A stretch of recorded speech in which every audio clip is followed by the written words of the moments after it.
Tutalijadili serikalini kama tunataka kubadilika au vipi. Tutakwenda kwenye services au mkakati wa kujenga uchumi imara, jumuishi na shindani, na ni nyenzo muhimu inayoiwezesha serikali kukusanya rasilimali zinazohitajika kwa ajili ya maendeleo ya nchi na ustawi wa watu wake. Kwa msingi huo, serikali na wadau mbalimbali tunao wajibu wa kuhakikisha kwa nchi yetu inakuwa na mfumo bora wa kodi utakaorahisisha kufuatilia makusanyo ya kodi kwa ufanisi, ikiwemo kudhibiti mianya ya ukwepaji wa kodi kama mapendekezo ya tume yalivyosema.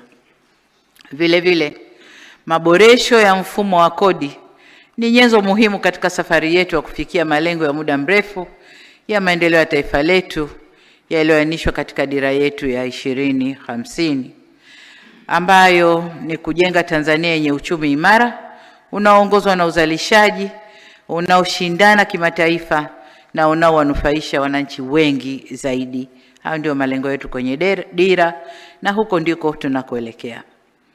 Ndugu viongozi na wananchi, katika miaka minne iliyopita tulichukua hatua zinazolenga kuimarisha ukusanyaji mapato ya serikali, na hapa nipongeze Mamlaka ya Mapato Tanzania TRA kabla kubadilika kwake.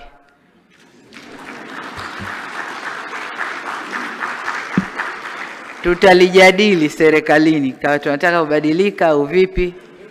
Tutakwenda kwenye services au jina jingine, lakini kwa sasa TRA. Niwapongeze kwa kazi nzuri wanayoendelea kuifanya katika kuboresha mifumo ya ukusanyaji wa mapato. Wamejitahidi sana, na kama mnavyojua tumekuwa sana, lakini mahitaji ya nchi ni makubwa, rasilimali fedha inahitajika nyingi sana, bado tunatakiwa kukusanya. Na kweli kuna fedha ambayo bado hatujaikusanya, kwa lazima tuikusanye ili tuweze kufanya mambo yetu. Niwapongeze pia wafanya biashara na wananchi wote kwa ujumla